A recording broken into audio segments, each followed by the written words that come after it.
Good morning friends. आज एक major topic of discussion जो है वो है आंसर राइटिंग प्रैक्टिस। बहुत सारे क्वेरीज आ रहे थे कि आंसर राइटिंग को किस तरीके से प्रैक्टिस किया जाए। तो इसमें ऑप्शनल में भी इस तरीके का आंसर राइटिंग काम करेगा और जीएस में भी, लेकिन इसे प्रैक्टिस करना पड़ेगा कुछ दिनों तक। तो देखिए, सबसे इम्पोर्टेंट क्या है, बीपीएससी अभी भी थोड़ा बहुत प्रेडिक्टेबल है और थोड़ा बहुत अब आंसर राइटिंग स्किल्स आपकी कितनी अच्छी है उस पर डिपेंड करती है कि आपका मार्क्स कैसा रहेगा। देखिए, इस बार का अगर हम जैसे ट्रेंड एनालिसिस एक प्रीवियस वीडियो में किए हैं, तो देखने को मिल रहा है कि करंट अफेयर सेक्शन में कुछ out of the box questions जा रहे हैं। आंसर को थोड़े समझने पड़ेंगे क्वेश्चंस को। जैसे 64th में ही हम देखते हैं तो कितने खूबसूरती से उन्होंने मौर्यन आर्ट को बुद्धा से रिलेट करके पूछा। तो अब जिसकी राइटिंग स्किल अच्छी, कंटेंट सबके पास था, सबने मौर्यन आर्ट पढ़ा था, अब किसी ने सीधा सीधा लिख दिया, किसी ने बहुत अच्छे से उसको बांध के लिखा कि हाँ भाई किससे पूछ रहा है, बुद्धा से, तो बुद्धिस्ट कल्चर से, तो उससे एसोसिएट करके लिख दिया। वैसे ही था कि प्लानिंग कमीशन का अचीवमेंट, तो कुछ लोगों ने फिर अचीवमेंट ठीक से नहीं बताते। अब प्लानिंग कमीशन के गठन के बाद जो अचीवमेंट किया है, बाद में नीति आयोग आई है, तो उस बीच में जो अचीवमेंट है, जितने सारे प्लान्स आए हैं भारत के 5 ईयर प्लान, उसकी अचीवमेंट को बताना था, रैदर देन कि मतलब आप कुछ भी लिखेंगे प्लानिंग कमीशन के बारे में, नीति आयोग, ये सब नहीं पूछ रहा था। ठीक है, कंक्लूजन में आप लिख सकते हैं कि हाँ नीति आयोग ने उसे रिप्लेस किया या कुछ भी। ठीक है, तो इस तरीके की अगर आपकी राइटिंग स्किल्स है जिसमें कि आप बहुत चीज़ों को अच्छे से एक्सप्रेस कर पा रहे हैं, तो आपका काम बनता है। तो ये कैसे डेवलप होगा और हमें what is the right strategy जैसे ये चीज़ें हम बना सकते हैं। देखिए, सबसे पहले आपको क्या करना है, टॉपिक्स आइडेंटिफाई करना है। टॉपिक्स कैसे आइडेंटिफाई होगा, सिलेबस, क्वेश्चन पेपर। तो ये टॉपिक्स आइडेंटिफाई कर लीजिए। मतलब अगर हम सपोज करें कि पेपर 2 में 40 40 टॉपिक आइडेंटिफाई हुआ, पेपर 1 में जो है कुछ 40 टॉपिक आइडेंटिफाई हुआ,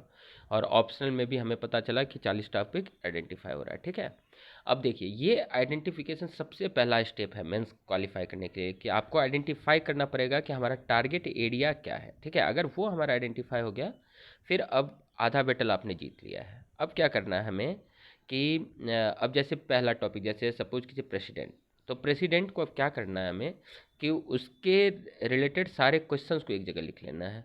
ठीक है, पहले क्वेश्चंस लिख लेंगे कि हाँ इससे ये क्वेश्चन प्रीवियस ईयर में पूछे गए हैं। ठीक है, उसको लिख लिए। उसके बाद क्या करेंगे, जैसे लक्ष्मीकांत से प्रेसिडेंट को पढ़ जाएंगे अच्छे से प्रॉपरली, वो टॉपिक तैयार हो गया। अब क्या करेंगे, लक्ष्मीकांत को बंद कर देंगे। बंद करने के बाद अब उन क्वेश्चंस को उठाएंगे और अटेम्प्ट करेंगे, देखेंगे कि काम बना कि नहीं बना।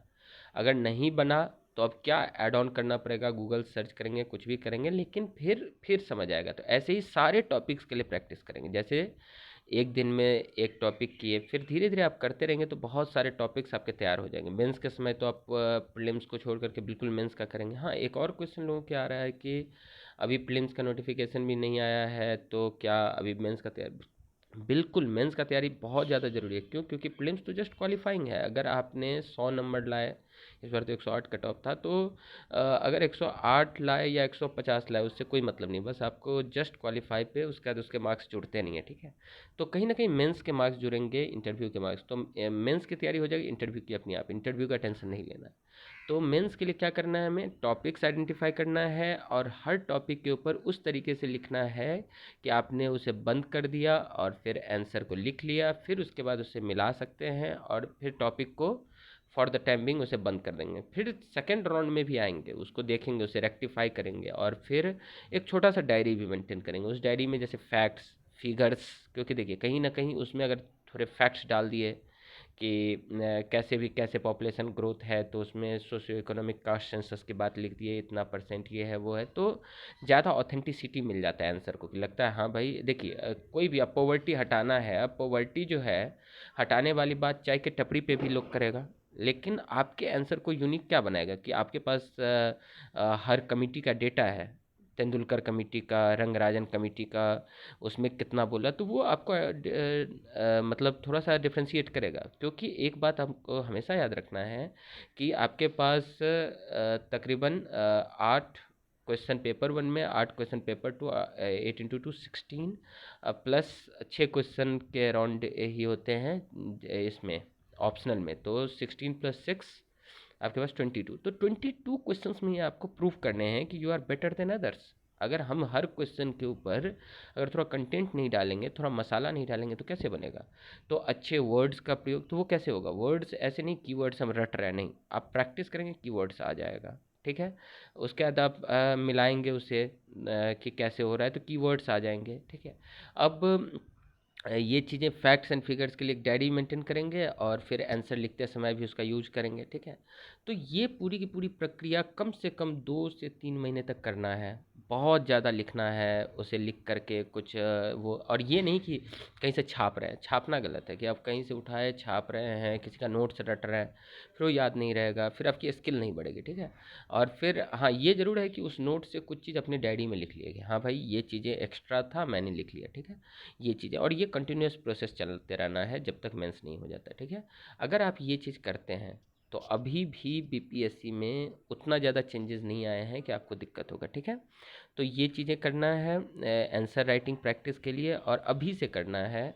और प्रीलिम्स जब आ जाएगा, जब 1 महीना बच जाएगा तो फिर 100% फोकस प्रीलिम्स पे कर देना है। अभी तो मेंस को और प्रीलिम्स को साथ साथ लेके चलिए, ठीक है। और इसके बाद जो है, अगर फिर भी कोई क्वेरी है, इस यही चीज़ ऑप्शनल में भी रखना है, यही ऑप्शनल में भी ऐसे ही करना है कि टॉपिक्स आइडेंटिफाई किए और फिर उसके ऊपर काम किए और उससे रिलेटेड जितने क्वेश्चन उसको सॉल्व करने का प्रैक्टिस किए, ठीक है। और अगर फिर भी कोई क्वेरी रह जाता है कि हाँ अब मेंस आंसर राइटिंग कैसे करें, तो आप मुझे टेलीग्राम पे बिल्कुल मैसेज कर सकते हैं, ठीक है।